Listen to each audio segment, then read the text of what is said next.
بسم اللہ الرحمن الرحیم۔ السلام علیکم ورحمۃ اللہ وبرکاتہ۔ دوستو، میں لے کر حاضر ہوا ہوں UGC نیٹ JRF کے کچھ اہم سوالات و جوابات۔ تو چلیے شروع کرتے ہیں۔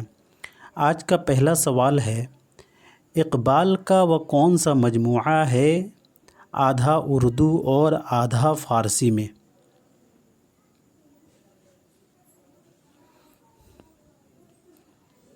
تو اس کا صحیح جواب ہوگا بی والا، ارمغان حجاز۔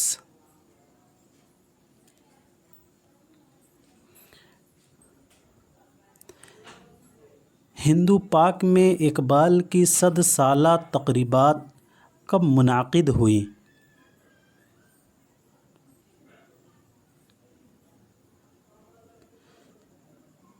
تو اس کا صحیح جواب ہوگا 1977۔ یہ والا اس کا صحیح جواب ہوگا۔ ہندو پاک میں اقبال کی 100 سالہ تقریبات 1977 عیسوی میں منعقد ہوئی تھی۔ ہندوستان میں کلکتہ یونیورسٹی نے پہلی بار اقبال چیئر قائم کی تھی۔ ہندوستان میں اقبال سمان مدھیہ پردیش کی حکومت کے ذریعے پہلی بار 1986 عیسوی میں شروع ہوا تھا۔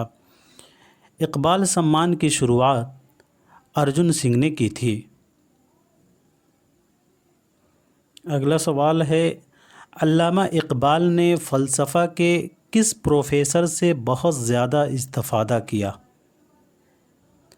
موسٹ امپورٹنٹ سوال ہے یہ۔ تو اس کا صحیح جواب ہوگا بی والا، آرنلڈ۔ علامہ اقبال نے فلسفہ کے پروفیسر مسٹر آرنلڈ سے بہت زیادہ استفادہ کیا۔ آرنلڈ کی صحبتوں کی وجہ سے اقبال میں علم کا جذبہ اور تحقیق کی لگن پیدا ہوئی۔ 1904 عیسوی میں جب مسٹر آرنلڈ ملازمت سے سبکدوش ہو کر انگلستان چلے گئے تو اقبال نے ان کی یاد میں ایک نظم نالۂ فراق کے عنوان سے لکھی تھی۔ 1904 عیسوی میں مسٹر آرنلڈ ملازمت سے سبکدوش ہو کر انگلستان چلے گئے تو اقبال نے ان کی یاد میں، یعنی اپنے استاد کے یاد میں، نظم نالۂ فراق کے عنوان سے لکھی تھی۔ علامہ اقبال نے قیام انگلستان کے دوران شاعری ترک کر دینے کا ارادہ کیا تھا، لیکن پروفیسر آرنلڈ کے ہی کہنے پر پھر سے شاعری شروع کر دی۔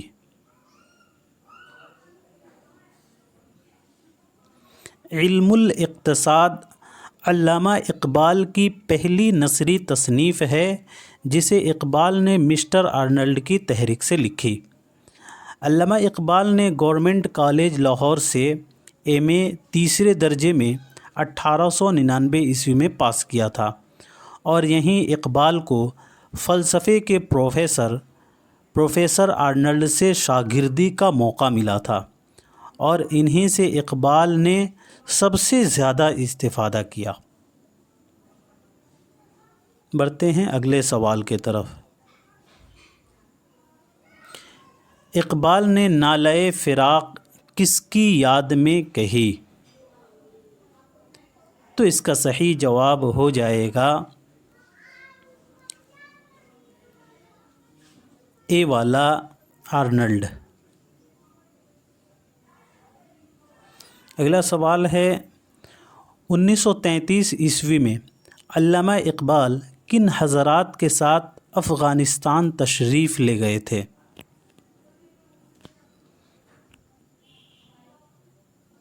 تو اس کا صحیح جواب ہوگا سی والا، سید سلیمان ندوی اور سرراس مسعود۔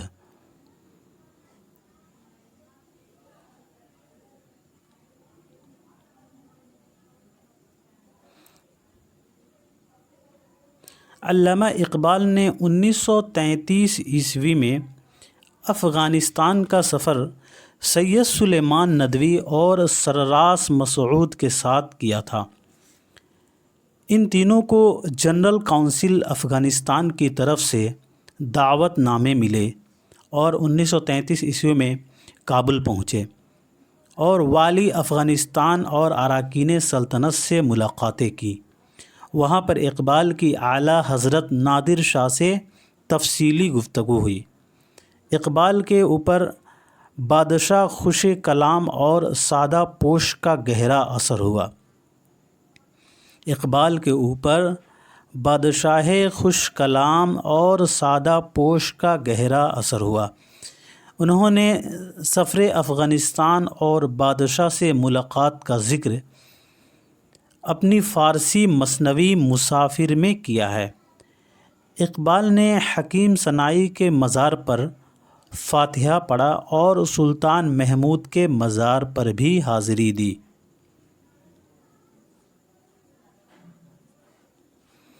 علامہ اقبال نے سرراس مسعود کی دعوت پر 1935 عیسوی میں بھوپال کا سفر کیا تھا اور نواب بھوپال نے راس مسعود کی تجویز پر اقبال کے لیے وظیفہ مقرر کیا تھا۔ اگلا سوال ہے، بانگے درا کی کس نظم کو عبد القادر سروری نے بانگے درا کا دل کہا ہے؟ موسٹ امپورٹنٹ سوال ہے یہ۔ تو اس کا صحیح جواب ہو جائے گا سی والا، شمع و شاعر۔ اب بات کر لیتے ہیں آپشن میں دیے گئے نظموں کے بارے میں۔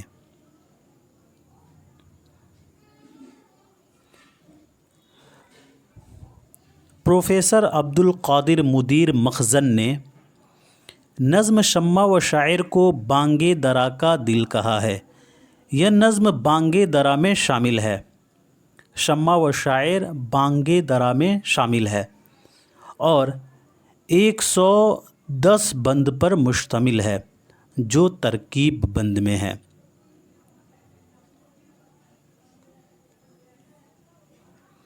شکوہ اور خضر راہ، شکوہ اور خضر راہ اقبال کی مجموعہ کلام بانگے درا میں شامل ہے۔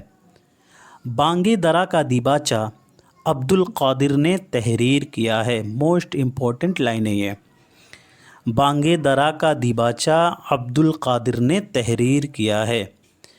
ہمالہ اقبال کی پہلی مطبوعہ نظم ہے جو مخزن لاہور کے پہلے شمارے میں کوہستان ہمالہ کے عنوان سے شائع ہوئی اور بانگے درا میں ہمالہ کے عنوان سے شامل کی گئی ہے۔ ہمالہ اقبال کی پہلی مطبوعہ نظم ہے جو مخزن لاہور کے پہلے شمارے میں کوہستان ہمالہ کے عنوان سے شائع ہوئی اور بانگے درا میں ہمالہ کے عنوان سے شامل کی گئی ہے۔ اگلا سوال ہے، یہ کس نے کہا تھا کہ خضر راہ ایک مفکر شاعر کا عہد نامہ جدید ہے؟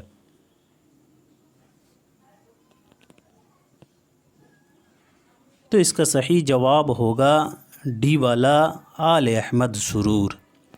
اب بات کر لیتے ہیں آپشن میں دیے گئے ناموں کے بارے میں۔ علامہ اقبال نے نظم خضر راہ 1922 عیسوی میں لکھی اور انجمن حمایت اسلام کے جلسے میں پڑھا۔ اس نظم کو سن کر مجمع بے اختیار رونے لگا۔ اقبال نے یہ نظم ڈرامائی تکنیک میں لکھا ہے۔ کلیم الدین احمد کی پیدائش 1908 عیسوی کو پٹنہ میں ہوا تھا اور وفات پٹنہ میں ہی 1983 عیسوی کو ہوا تھا۔ شمس الرحمن فاروقی کی پیدائش 1935 عیسوی کو اعظم گڑھ میں ہوا تھا اور وفات 2020 عیسوی کو الہ آباد میں ہوا تھا۔ آل احمد سرور کی پیدائش 1911 عیسوی کو بدایوں میں ہوا تھا اور 2002 عیسوی کو علی گڑھ میں انتقال ہوا تھا۔ اگلا سوال ہے، مثنوی گلزار نسیم کے اس شعر میں کس صنعت کا استعمال کیا گیا ہے؟ جس کف میں وہ گل ہو داغ ہو جائے، جس گھر میں ہو گل چراغ ہو جائے۔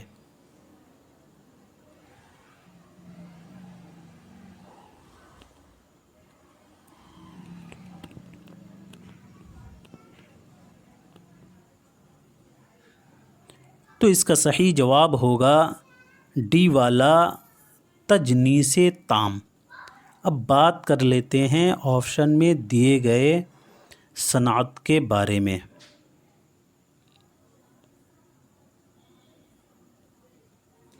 مراعات النظیر کو ضلع جگت بھی کہا جاتا ہے۔ مراعات النظیر اسے کہتے ہیں جب شعر میں ایسے الفاظ آئیں جو آپس میں مناسبت رکھتے ہوں، یعنی ایک جیسے۔ جیسے اس شعر میں پتا، بوٹا، گل، باغ وغیرہ، مطلب معنی سیم نہیں ہونا چاہیے لیکن جو لفظ ہو وہ آپس میں مناسبت رکھتا ہو، تو اسے مراعات النظیر کہتے ہیں۔ یہ موسٹ امپورٹنٹ صنعت ہے اور یو جی سی کے حوالے سے یہ صنعت بہت امپورٹنٹ ہے چونکہ یہ صنعت ہمیشہ پوچھا جاتا ہے۔ اب بات کر لیتے ہیں صنعت تجنیس تام کے بارے میں۔ تجنیس تام شعر میں ایسے الفاظ لانا جو ہر طرح سے مشابہ ہو، یعنی ایک جیسا ہو مگر معنی مختلف ہو۔ جیسے بازو میں نہ تو میرے گرہ باندھ، سمجھاؤں جو پند اسے گرہ باندھ۔ یہاں گرہ باندھ سے دو مطلب ہیں، ایک تو گانٹھ باندھنا اور دوسرا ذہن نشین کرنا۔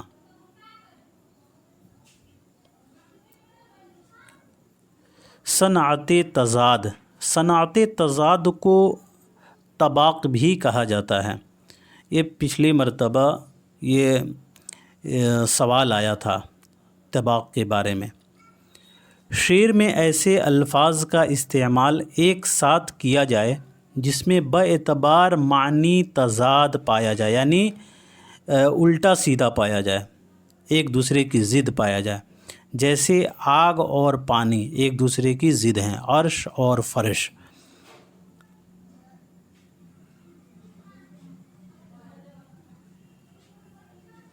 رعایت لفظی، رعایت لفظی شاعری میں الفاظ کی ایک ایسی ترتیب جس میں سادگی، بے تکلفی اور بے ساختگی کی فطری راہ ترک کر کے بات کہنے والا انہیں تکلف اور تصنع کے رشتے میں جوڑتا ہے۔ رعایت لفظی کسے کہتے ہیں؟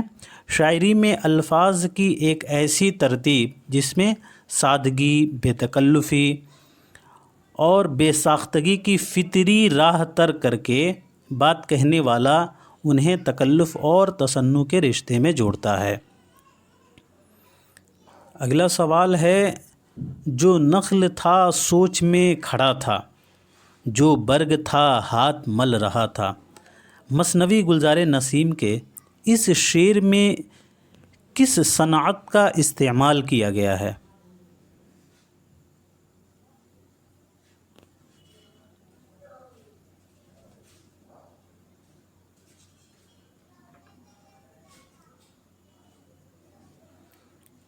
تو اس کا صحیح جواب ہوگا حسن تعلیل۔ اب بات کر لیتے ہیں آپشن میں دیے گئے صنعتوں کے بارے میں۔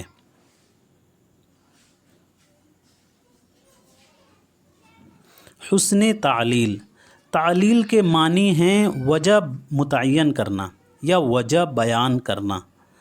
اگر کسی چیز کے لیے کوئی ایسی وجہ بیان کی جائے جو واقعی نہ ہو مگر اس میں کوئی شاعرانہ جدت و نزاکت ہو اور بات واقعہ اور فطرت سے مناسبت بھی رکھتی ہو تو اسے حسن تعلیل کہتے ہیں۔ حسن تعلیل کسے کہتے ہیں؟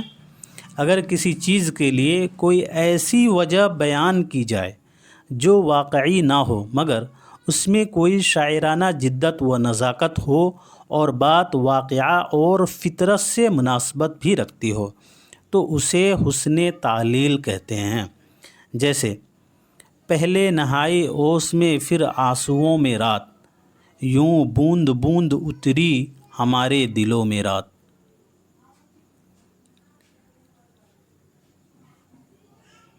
اشتقاق، شعر میں ایسے الفاظ استعمال کیا جائے جو حروف میں ترتیب اور معنی میں موافقت پائی جائے اور اصل لفظ کی ترتیب بھی قائم کرے۔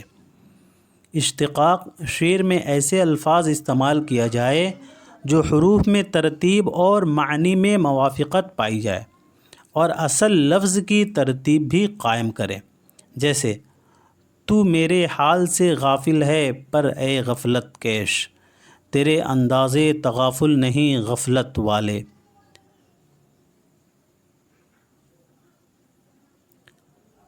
صنعت تجنیس، صنعت تجنیس اسے کہتے ہیں جو دو الفاظ تلفظ میں ایک ہوں لیکن معنی مختلف ہوں۔ صنعت تجنیس اسے کہتے ہیں جو دو الفاظ تلفظ میں ایک ہوں لیکن معنی مختلف ہوں۔ جیسے بھیجی ہے جو مجھ کو شاہ جمجان دال، ہے لطف و عنایات شہنشاہ پہ دال۔ ایک دال کا مطلب کچھ اور ہوگا اور ایک دال کا مطلب کچھ اور ہوگا، تو اسے تجنیس کہتے ہیں۔ بڑھتے ہیں اگلے سوال کی طرف۔ گلزار نسیم کے برخلاف سحر البیان میں کون سا وصف زیادہ ہے؟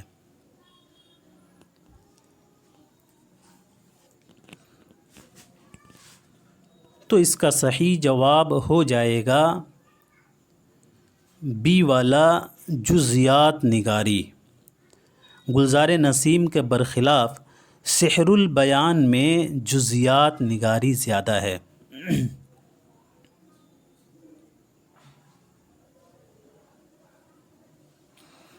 گلزار نسیم پنڈت دیا شنکر نسیم کی عشقیہ مثنوی ہے جو لکھنوی تہذیب کی آئینہ دار ہے۔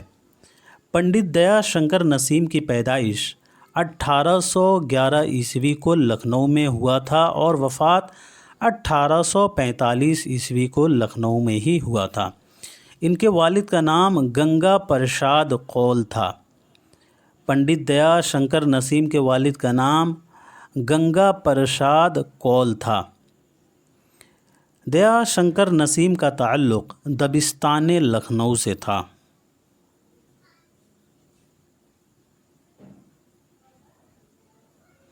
دیا شنکر نسیم نے 1838 یا 39 عیسوی میں اردو نظم کا لباس پہنا کر مثنوی گلزار نسیم کے روپ میں پیش کیا تھا۔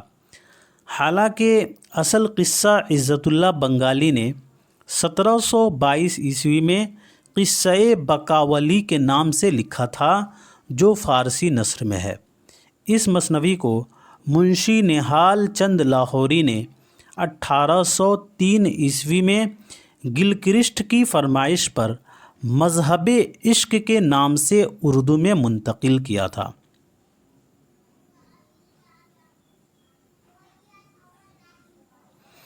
گلزار نسیم پہلی بار 1844 عیسوی میں شائع ہوئی تھی۔ دیا شنکر نسیم نے اس مثنوی کو 28 سال کی عمر میں مکمل کیا تھا۔ مثنوی گلزار نسیم کو رشید حسن خان نے مرتب کیا ہے۔ دیا شنکر نسیم نے مثنوی گلزار نسیم پہلی بار لکھی تو بہت طویل تھی، استاد یعنی آتش کے کہنے پر اس میں سے بیجا طوالت کم کی۔ مثنوی گلزار نسیم بحر ہزج مسدس اخرب مقبوض مقصور یا مخزوف میں ہے۔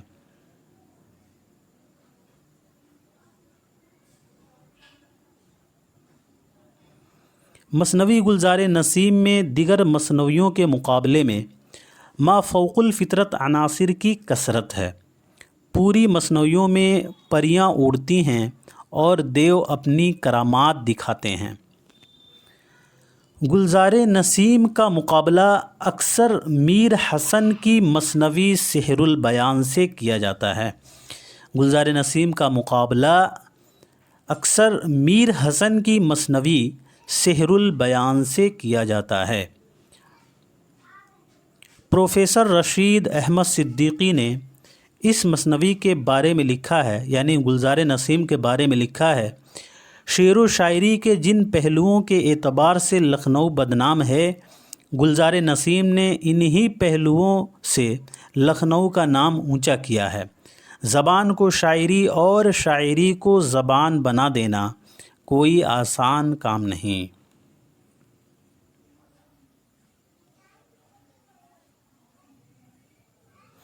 پروفیسر احتشام حسین نے مثنوی گلزار نسیم کو شاعرانہ اور فنکارانہ تخلیق کا معجزہ کہا ہے۔ مجزہ نہیں ہوگا، یہاں پہ معجزہ ہوگا۔ پروفیسر احتشام حسین نے مثنوی گلزار نسیم کو شاعرانہ اور فنکارانہ تخلیق کا معجزہ کہا ہے۔ سحر البیان۔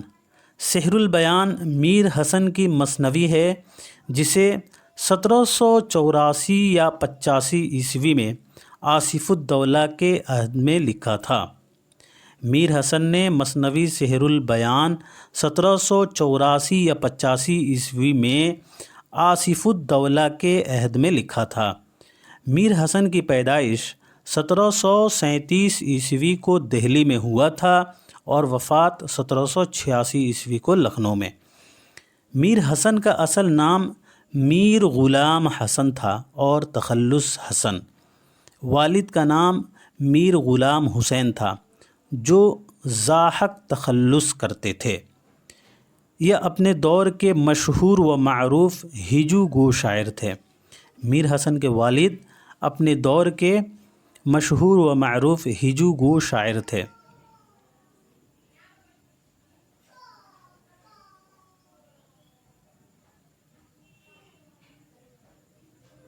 میر حسن نے اردو شاعری کی ابتدا میر حبیب اللہ کی فرمائش پر فیض آباد میں کی تھی۔ میر حسن نے اردو شاعری کی ابتدا میر حبیب اللہ کی فرمائش پر فیض آباد میں کی تھی۔ غلام حمدانی مصیفی نے میر غلام حسن کی تاریخ، یعنی میر حسن کی تاریخ وفات شاعر شیریں بیاں سے نکالی ہے۔ میر حسن کے استاد میر ضیاء الدین ضیاء تھے اور میر نے سودا سے بھی اصلاح لی تھی۔ میر حسن کے استاد میر ضیاء الدین ضیاء تھے اور میر نے سودا سے بھی اصلاح لی تھی۔ میر حسن نے کل 7 قصیدے اور 12 مثنویاں لکھی ہیں۔ میر حسن کے 12 مثنویوں کے نام مندرجہ ذیل ہیں۔ پہلا ہے نقل کلاونت، دوسرا نقل زن فاحشہ، تیسرا ہجو قصائی، چوتھا نقل قصائی، پانچواں مثنوی شادی آصف الدولہ۔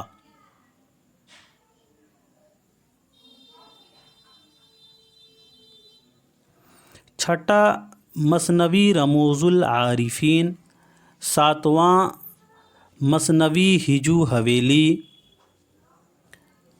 آٹھواں مثنوی گلزار ارم، نواں مثنوی در تہنیت عید، 10واں مثنوی در وصف کشف جوہر، 11واں مثنوی در خوان نعمت، 12واں مثنوی سحر البیان۔ یہ داخل نصاب ہے۔ سحر البیان کو رشید حسن خان نے 2002 عیسوی میں مرتب کیا تھا۔ مثنوی سحر البیان کو رشید حسن خان نے 2002 عیسوی میں مرتب کیا تھا۔ میر شیر علی افسوس نے مثنوی سحر البیان کے دیباچے میں اسم با مسمى مثنوی کہا ہے، میر شیر علی افسوس نے مثنوی سحر البیان کے دیباچے میں اسم با مسمى مثنوی کہا ہے۔ مثنوی سحر البیان بحر متقارب میں ہے، مثنوی سحر البیان بحر متقارب میں ہے، اور مثنوی گلزار نسیم بحر حزج میں ہے۔ مثنوی سحر البیان میر حسن کی آخری اور طبع زاد مثنوی ہے۔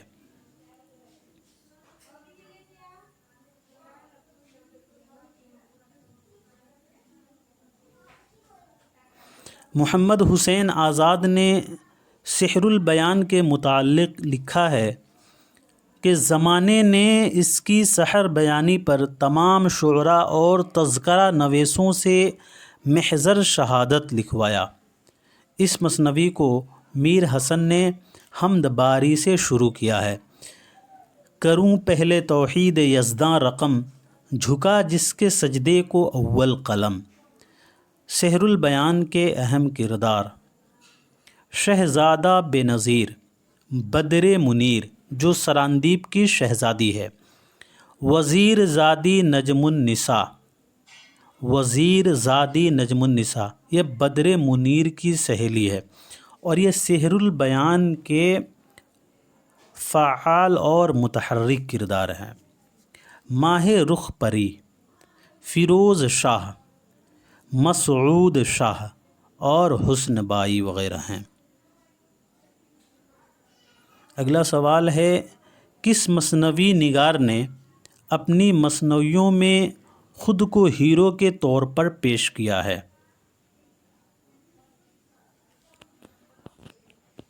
تو اس کا صحیح جواب ہوگا ڈی والا، مرزا شوق لکھنوی۔ مرزا شوق لکھنوی نے اپنی مثنویوں میں خود کو ہیرو کے طور پر پیش کیا ہے۔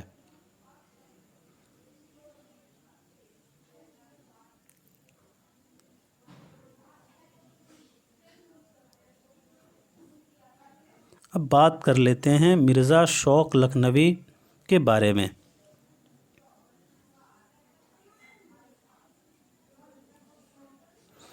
مرزا شوق لکھنوی کے تعلق سے بعض لوگوں کا کہنا ہے کہ زہر عشق کے ہیرو وہ خود ہی ہیں، اور انہوں نے اپنی آپ بیتی بیان کی ہے، اور مرزا شوق نے اپنی مثنویوں میں خود کو ہیرو کے طور پر پیش کیا ہے۔ ان کا اصل نام تصدق حسین اور تخلص شوق تھا، عرفیت نواب مرزا تھا۔ مرزا شوق لکھنوی کا عرفیت نواب مرزا تھا۔ شوق لکھنوی کی پیدائش 1783 عیسوی کو لکھنؤ میں ہوا تھا، اور وفات 1881 عیسوی کو لکھنؤ میں ہی ہوا تھا۔ ان کے والد کا نام آغا علی خاں تھا، اور ان کا پیشہ طبابت تھا۔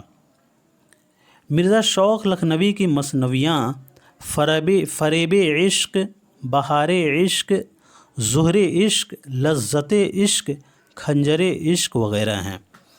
مرزا شوق لکھنوی کی پہلی مثنوی فریب عشق ہے۔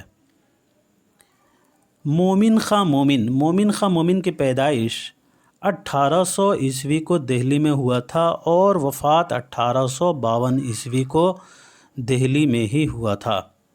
میر تقی میر کی پیدائش 1722 عیسوی کو آگرہ میں ہوا تھا، اور وفات 1810 عیسوی کو لکھنؤ میں۔ بڑھتے ہیں اگلے سوال کی طرف۔ موسٹ امپورٹنٹ سوال ہے یہ۔ اس قصیدے کے اجزاء کی صحیح ترتیب نشاندہی کیجیے۔ موسٹ امپورٹنٹ سوال ہے، اسے آپ لوگ ضرور کامنٹ باکس میں آنسر دیں۔ تو اس کا صحیح جواب ہو جائے گا بی والا، تشبیب، گریز، مدح اور دعا۔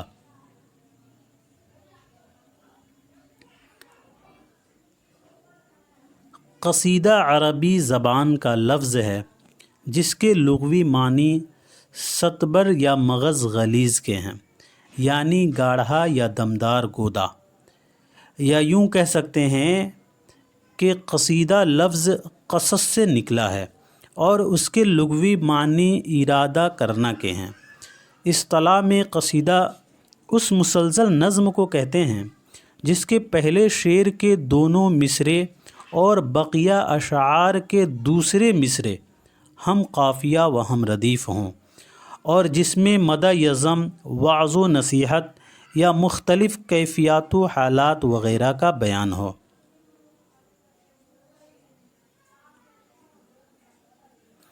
قصیدے میں اشعار کی کم سے کم تعداد 21 ہوتی ہے اور زیادہ کی کوئی حد نہیں۔ قصیدے کی دو قسمیں ہیں، پہلا ہے خطابیہ اور دوسرا تمہیدیہ۔ خطابیہ قصیدہ وہ ہوتا ہے جس میں شاعر تمہید باندھے بغیر مدح یا ہجو شروع کر دیتا ہے۔ تمہیدیہ قصیدہ وہ ہوتا ہے جس میں شاعر مدح یا ہجو سے پہلے تمہید باندھتا ہے۔ اردو قصیدے کے اجزائے ترکیبی 5 ہیں۔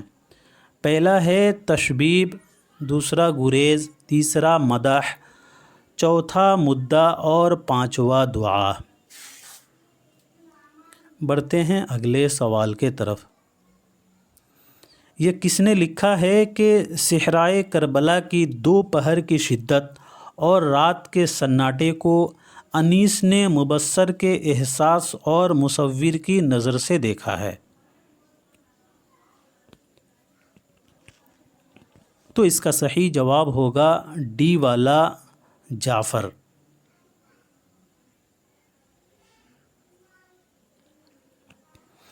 انیس کے مرثیہ، آج شبیر پہ کیا عالم تنہائی ہے۔ لکھنؤ سے دہلی پہنچا تو شیفتہ نے کہا تھا کہ انیس نے خواہ مخواہ پورا مرثیہ لکھ دیا، بس یہی ایک مصرع کافی تھا۔ بقول عبدالحلیم شرر، میر انیس نے مرثیہ گوئی کے ساتھ مرثیہ خوانی کو بھی ایک فن بنا دیا۔ میر انیس نے مرثیہ گوئی کے ساتھ مرثیہ خوانی کو بھی ایک فن بنا دیا، بقول عبدالحلیم شرر۔ ان کے ہر لفظ اور انیس کے ہر لفظ اور ہر محاورے کے آگے سب کو سر جھکانا ہی پڑتا ہے، بقول خواجہ الطاف حسین حالی۔ الطاف حسین حالی کا یہ قول ہے انیس کے تعلق سے کہ انیس کے ہر لفظ اور ہر محاورے کے آگے سب کو سر جھکانا ہی پڑتا ہے، بقول الطاف حسین حالی۔ میر انیس، یہاں ہر جگہ ٹائپنگ مسٹیک ہے۔ میر انیس صفائی کلام، لطیف بیان، چاشنی محاورہ، خوبی بندش، حسن اسلوب، مناسبت مقام، طرز ادا اور سلسلے کی ترتیب میں جواب نہیں رکھتے، بقول محمد حسین آزاد۔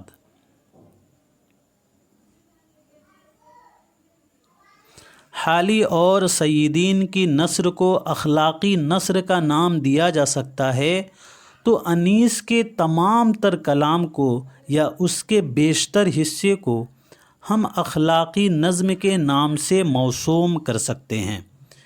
یہ ڈاکٹر مسعود حسین خان کا قول ہے۔ حالی اور سیدین کی نثر کو اخلاقی نثر کا نام دیا جا سکتا ہے تو انیس کے تمام تر کلام کو یا اس کے بیشتر حصے کو ہم اخلاقی نظم کے نام سے موسوم کر سکتے ہیں، مسعود حسین خان۔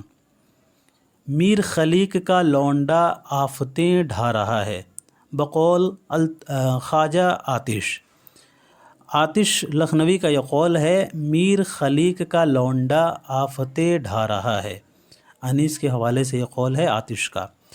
انیس کے مرثیوں کو معجز بیانی سے تعبیر کیا جاتا ہے۔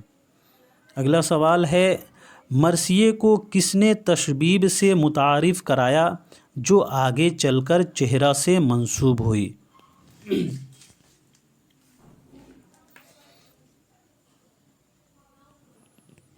تو اس کا صحیح جواب ہو جائے گا سی والا، سودا۔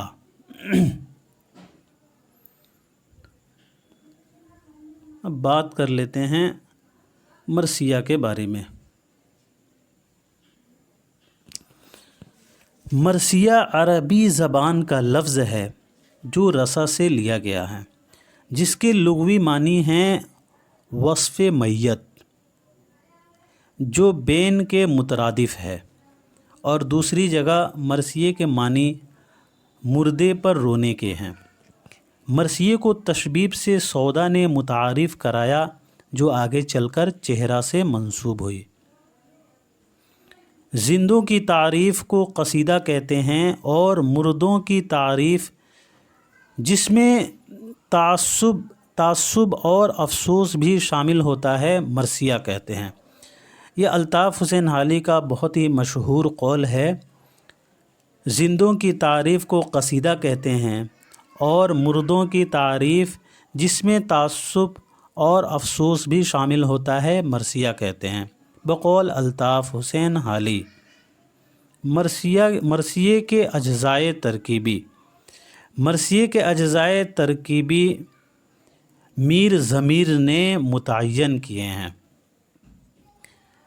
مرثیے کے اجزائے ترکیبی یہ ہے کہ پہلا چہرہ مرثیہ کا وہ ابتدائی جز ہے جس میں شاعر تمہید کے طور پر ایسے مضامین بیان کرے جیسے صبح کا منظر، رات کا سماں، حمد، نعت، منقبت وغیرہ کا بیان ہو۔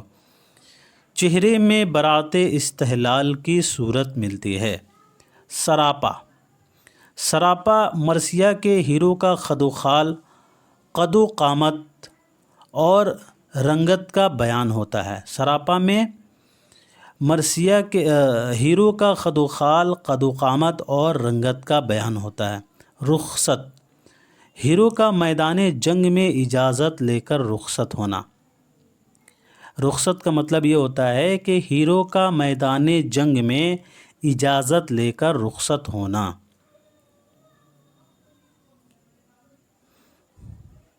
آمد، مرثیے کے اس جز میں ہیرو کا گھوڑے پر سوار ہو کر میدان جنگ میں جانے کا بیان ملتا ہے۔ آمد میں ہیرو کا گھوڑے پر سوار ہو کر میدان جنگ میں جانے کا بیان ملتا ہے۔ رجز، ہیرو میدان جنگ میں پہنچ کر فوج اعداء سے فخریہ انداز میں اپنے آباء و اجداد کے نام سے واقف کرتا ہے اور اپنی شجاعت و دلیری کا اظہار کرتا ہے۔ جنگ، مرثیہ کے ہیرو کا میدان جنگ میں بہادری سے جنگ کرنا۔ شہادت، مرثیے کے ہیرو کا میدان جنگ میں زخمی ہو کر شہید ہونے کا منظر بیان کیا جاتا ہے۔ بین، ہیرو کی موت پر اظہار رنج و ملال۔ یہ سبھی مرثیے کے اجزائے ترکیبی ہیں جو موسٹ امپورٹنٹ ہیں۔ اب بڑھتے ہیں اگلے سوال کے طرف۔ مرثیے کے کس جز میں برات استحلال کی صورت ملتی ہے؟ تو اس کا صحیح جواب ہو جائے گا چہرہ، ابھی ہم لوگوں نے ذکر کیا ہے، بی والا اس کا صحیح جواب ہو جائے گا۔ اگلا سوال ہے، ارتفاع یعنی سبلیمیشن کا تصور کس سے منسوب ہے؟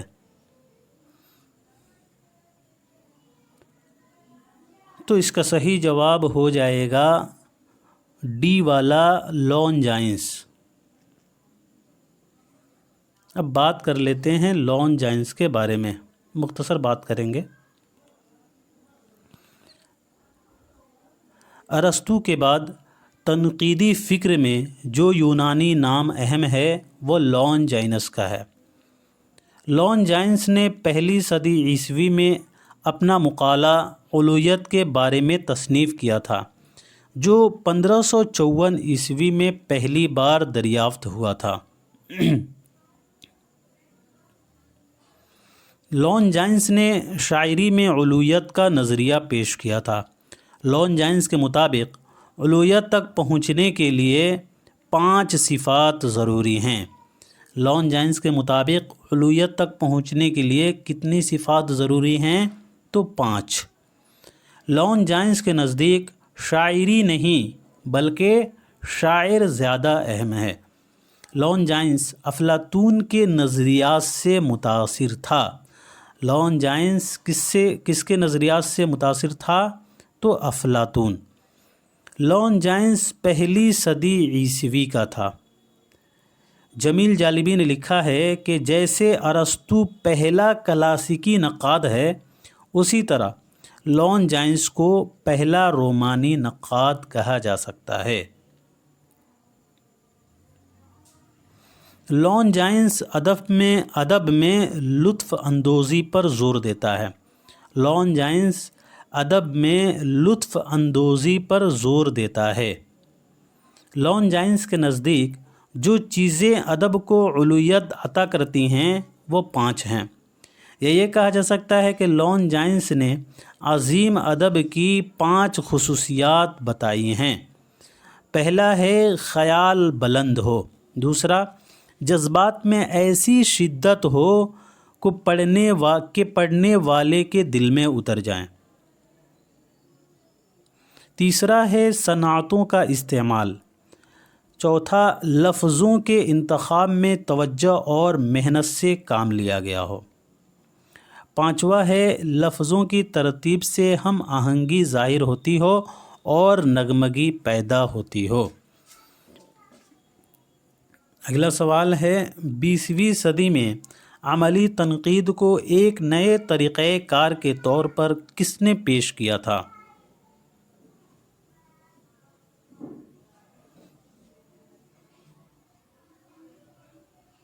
تو اس کا صحیح جواب ہو جائے گا بی والا، آئی اے ریچرڈس۔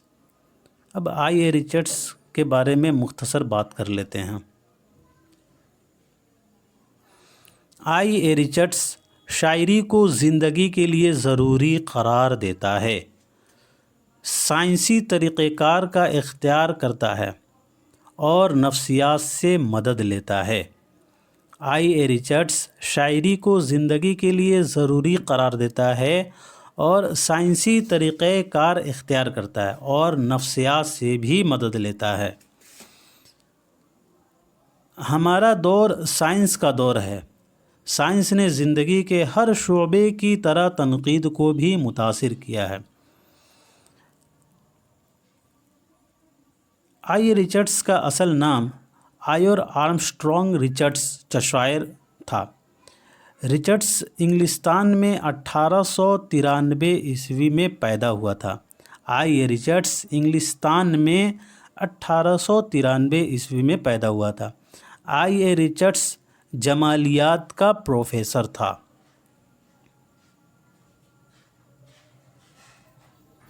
آئی ریچرڈس ادب کو سائنس کی نظر سے دیکھتا ہے۔ آئی ریچرڈس ادب کو سائنس کی نظر سے دیکھتا ہے۔ آئی ریچرڈس شاعری کو زندگی کے لیے ضروری سمجھتا ہے کیونکہ سائنس ہمیں وہ چیز نہیں دے سکتی جو شاعری ہمیں دیتی اور دے سکتی ہے۔ ریچرڈس زبان و معنی کے رشتے پر زور دیتا ہے۔ اس نے اس سلسلے میں اشاریت کی سائنس ایجاد کی ہے۔ آئی ریچرڈس زبان و معنی کے رشتے پر زور دیتا ہے۔ اس نے اس سلسلے میں اشاریت کی سائنس ایجاد کی ہے۔ آئی ریچرڈس ایک اچھے نقاد کی 3 خصوصیات بتاتا ہے۔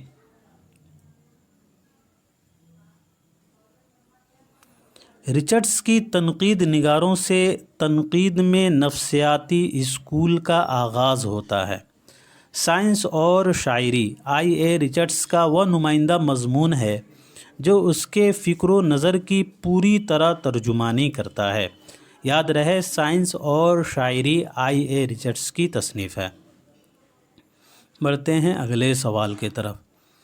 میر کے نکات الشعراء کے جواب میں معشوق چہل سالہ خود کا تذکرہ کس نے لکھا تھا؟ تو میر محمد یار خاکسار نے۔ اب بات کر لیتے ہیں میر تقی میر کا تذکرہ نکات الشعراء کے بارے میں۔ میر نے تذکرہ نکات الشعراء 1752 عیسوی میں مکمل کیا تھا۔ نکات الشعراء فارسی زبان میں اردو شعراء کا پہلا تذکرہ ہے۔ نکات الشعراء پہلی بار 1922 عیسوی میں مولوی حبیب الرحمن خان شیروانی کے مقدمے کے ساتھ شائع ہوا اور دوسری بار 1935 عیسوی میں مولوی عبدالحق کے حواشی اور مقدمے کے ساتھ منظر عام پر آیا۔ اس تذکرہ میں 103 شعراء کا ذکر ہے۔ یاد رہے کہ نکات الشعراء فارسی زبان میں اردو شعراء کا پہلا تذکرہ ہے۔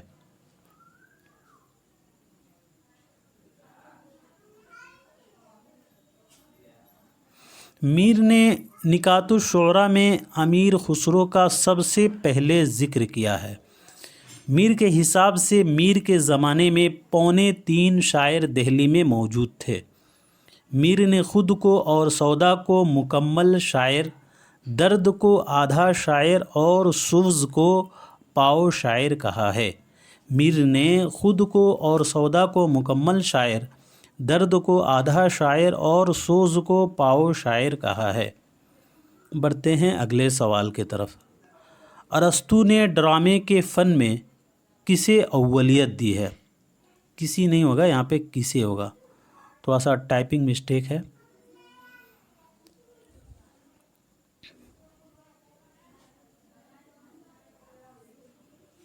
تو اس کا صحیح جواب ہو جائے گا بی والا پلاٹ۔ یہ موسٹ امپورٹنٹ سوال ہے۔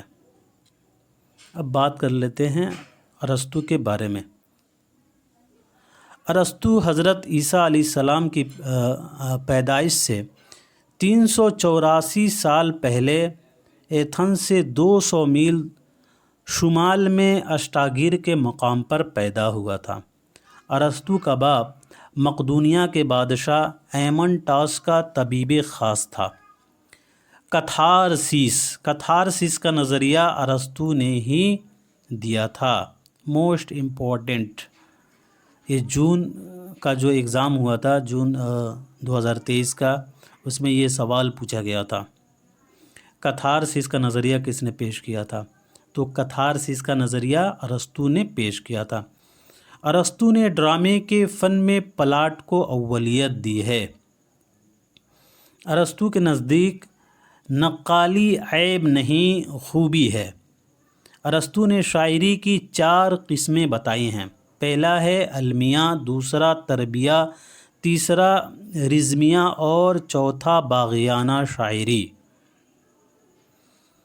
ارسطو المیہ اور رزمیہ پر زیادہ زور دیتا ہے۔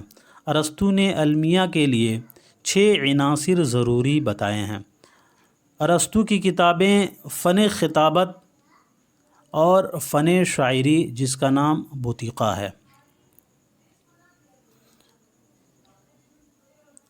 آج کا آخری سوال ہے، شاد عظیم آبادی کی خودنوشت کا تحقیقی جائزہ لینے کے بعد کس نے کہا تھا کہ وہ جھوٹوں کا بادشاہ تھا؟ تو اس کا صحیح جواب ہو جائے گا سی والا، قاضی عبد الودود۔ اب بات کر لیتے ہیں قاضی عبد الودود اور آپشن میں دیے گئے ناموں کے بارے میں، مختصر بات کریں گے۔